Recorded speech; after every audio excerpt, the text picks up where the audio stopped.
You're lying in bed. It's 2 a.m.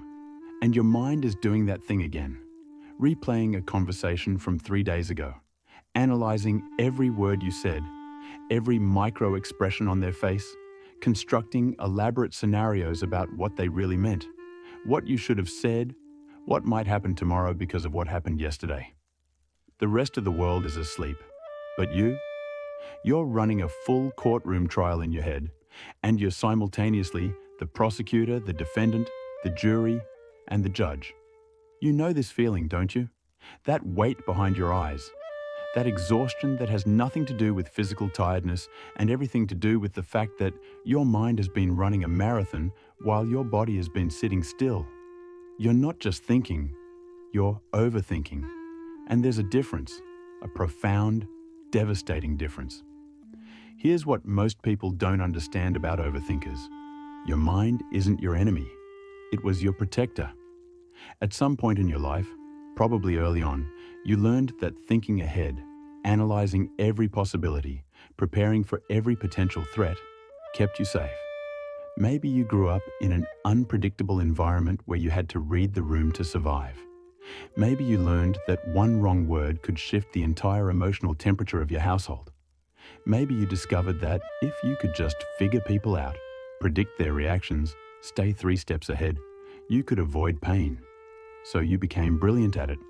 You became a master strategist of human behavior.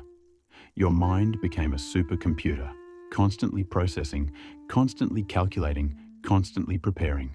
And it worked, until it didn't. This is the core paradox of the overthinker. The very mechanism that once protected you has now become your prison. The gift of acute awareness has transformed into a curse of perpetual analysis. The intelligence that kept you safe has evolved into an exhausting loop that keeps you stuck. You thought your way out of danger. Now you're thinking your way out of peace. And the cruelest part? You can't stop, because stopping feels like letting your guard down. And letting your guard down feels like inviting catastrophe. Let's be precise about what we're really discussing here. Overthinking isn't just thinking a lot. It's a specific psychological pattern characterized by rumination and anticipatory anxiety, 2 distinct but interconnected processes that fundamentally reshape how your nervous system interprets reality. Rumination is the process of repetitively reviewing past events, conversations, and experiences, searching for meaning, patterns, or mistakes. It's your mind's attempt to retroactively control situations that have already concluded. Anticipatory anxiety, on the other hand, is the projection of potential future threats, the mental rehearsal of disasters that haven't happened and likely never will. Together, these create what neuroscientists call a hyperactive default mode network, the brain's background operating system that activates when you're not focused on external tasks. In most people, the DMN allows for healthy introspection and future planning. In chronic overthinkers, it becomes a runaway train, constantly generating internal narratives, hypothetical scenarios, and self-referential thoughts that consume enormous cognitive resources. Think of your brain like a smartphone with 50 apps running simultaneously in the background. Even when the screen is off, the battery is draining. Even when you're trying to rest, your processor is overheating. Here's what happens neurologically. Chronic overthinking keeps your brain in a state of perpetual activation, specifically in the prefrontal cortex and the amygdala, your planning center and your fear center. This sustained activation creates what psychologists call cognitive load. Your working memory becomes cluttered with hypothetical scenarios. Your attention fragments across multiple internal narratives, and your decision-making capacity becomes paralyzed by the sheer volume of considerations. But there's something deeper happening here, something that reaches back into your developmental history. Many chronic overthinkers experienced what psychologists call conditional safety in childhood. Love, approval, or physical safety wasn't guaranteed. It had to be earned, managed, or predicted. So you developed what's known as hypervigilance, a state of constant environmental scanning for potential threats or changes in emotional climate. Hypervigilance is a trauma response. It's your nervous system stuck in a perpetual state of yellow alert, unable to fully relax because relaxation once meant danger. You learned to survive by staying mentally active, by analyzing patterns, by never being caught off guard. The psychologist Carl Rogers described this as developing a conditional sense of self, where your worth and safety depend on your ability to manage external variables through internal calculation. You became less of a person and more of a prediction machine. And here's the neurological reality that makes this so devastating. Your brain cannot distinguish between imagined threats and real ones. When you ruminate about a conversation that went poorly, your amygdala activates the same stress response as if that conversation were happening right now. When you catastrophize about future scenarios, your body releases cortisol as if those scenarios were current reality. You're not just thinking about stress, you're creating it over and over and over again. Let me tell you what this really costs you. Not in abstract terms, but in the specific, devastating ways it hollows out your daily existence. It costs you presence. You're physically in the room, but mentally you're elsewhere, reviewing, analyzing, preparing. Your partner is talking to you and you're nodding, but you're not truly there because you're still processing something that happened at work, or you're already 3 conversations ahead, planning what you'll say next to avoid conflict. It costs you spontaneity. You can't just be. Everything requires calculation. A simple text message becomes a 15-minute internal debate about tone, timing, and interpretation. A casual invitation requires a risk assessment analysis. Rest feels irresponsible because you haven't thought through every possible outcome of tomorrow yet. It costs you joy. Because joy requires surrender, and you can't surrender. Joy demands that you stop analyzing and just feel, but feeling without thinking feels dangerous. So you stay in your head, where it's safe but sterile, protected but profoundly alone. The philosopher Søren Kierkegaard wrote about what he called the sickness unto death, a state of despair where the self is disconnected from itself, trapped in infinite reflection, unable to simply exist. He described it as being unable to die, yet unable to live. And that's what chronic overthinking is, a kind of living death, where you're animated but not alive, conscious but not present, surviving but not thriving. You are experiencing what psychologists call experiential avoidance, the paradoxical tendency to avoid direct experience by staying in mental processing. You avoid feeling by thinking about feeling. You avoid living by planning life. You avoid vulnerability by analyzing it to death. And beneath all of this, beneath the rumination and the anxiety and the exhaustion, there's a fear, a primal, fundamental fear that if you stop thinking, if you stop controlling, if you stop managing every variable, something terrible will happen. You will be exposed. You will be hurt. You will be abandoned. You will be humiliated. You will be wrong. So you keep thinking and thinking and thinking. But here's the unfiltered truth that nobody tells you. You're not protecting yourself anymore. You're punishing yourself. Every loop of rumination is a form of self-inflicted suffering. Every catastrophic prediction is an act of psychological self-harm. You think you're preparing, but you're actually just rehearsing pain that hasn't happened yet. The invisible grief of the overthinker is this: you are simultaneously too much and not enough. Too much noise, too much analysis, too much internal chaos, and yet never enough certainty, never enough control, never enough peace. You're exhausted from a battle that exists only in your mind, and the enemy you're fighting is yourself. Let's get specific about what this looks like in your adult life, because recognition is the first step toward liberation. You might struggle with decision paralysis. Even simple choices become overwhelming because your mind generates infinite possible outcomes, each with its own cascading consequences.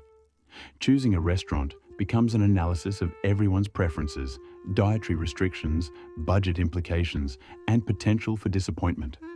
You don't lack intelligence, you have too much of it, applied in the wrong direction. You might experience chronic relationship anxiety. You analyze every text for subtext, every pause in conversation for hidden meaning, every change in someone's behavior for signs of withdrawal. You don't just love people, you study them, constantly trying to predict when they'll leave, how you might prevent it, what you did wrong. Intimacy becomes impossible because you can't be vulnerable when you're constantly calculating. You might self-sabotage through preparation. You over-research every opportunity until the window closes. You plan so thoroughly that you never actually begin. You think yourself out of risks, relationships, and chances because the mental rehearsal is safer than the actual experience. You mistake preparation for progress. You might suffer from achievement without satisfaction. You accomplish things, but you can't enjoy them because your mind immediately moves to the next problem, the next threat, the next thing that could go wrong. Success feels temporary because you're always bracing for failure. You're running a race with no finish line, and you built the track yourself. You might struggle with insomnia and physical exhaustion. Your body is tired, but your mind won't rest. You lie awake replaying conversations, planning tomorrow, or worrying about things beyond your control. Sleep requires surrender, and surrender feels like negligence. So you stay awake, punishing your body for your mind's inability to trust. You might have difficulty accepting help or love. When someone offers support, you analyze their motives. When someone expresses affection, you question its authenticity. You've thought so long about why people might hurt you that you've made it impossible for them to help you. Your intelligence has become a wall that protects you from pain, but also from connection. You might experience imposter syndrome and perfectionism. You can't accept your accomplishments because you've analyzed every way they could be attributed to luck, timing, or other people. You can't start projects because you've already mentally catalogued every way they could fail. You hold yourself to impossible standards because anything less feels like confirmation of the inadequacy you're desperately trying to disprove. You might feel fundamentally alone even when surrounded by people, because nobody can access the complex, churning world inside your mind. Nobody can understand the exhausting calculations you're constantly performing. You're in a crowded room, but you're living in a different reality, one that exists entirely between your ears. Here's what you need to understand. These are not personality traits. These are coping mechanisms. These are the adult manifestations of a childhood survival strategy that you never updated. You learned to think your way to safety, and now you're thinking your way to suffering. The path forward requires something that will feel counterintuitive, even dangerous. You have to learn to witness your thoughts without becoming them. You have to learn to notice the pattern without feeding it. The first step isn't to stop thinking. It's to recognize that you're stuck in a loop, to observe the machine rather than being the machine. So how do you break free from the prison you've built in your own mind? Not easily, not quickly, but possibly, definitely possibly. The work begins with radical acceptance of your internal experience. Not changing it, not fighting it, but simply acknowledging it. I am ruminating right now. I am catastrophizing right now. My mind is in a loop right now. The moment you can observe the pattern, you create a small space between you and the pattern. And in that space, choice becomes possible. This is what psychologists call metacognition, thinking about thinking. It's the ability to step back and recognize your mental processes as processes, not as reality itself. Your thoughts are not facts. Your predictions are not prophecies. Your analyses are not objective truth. They are mental habits, well-worn neural pathways that fire automatically because they've fired 1,000 times before. The healing requires something therapeutic modalities call somatic awareness, reconnecting with your body as a source of information and wisdom. Overthinkers live almost entirely in their heads, disconnected from the physical sensations that could ground them in the present moment. You need to learn to feel again, not just think about feeling.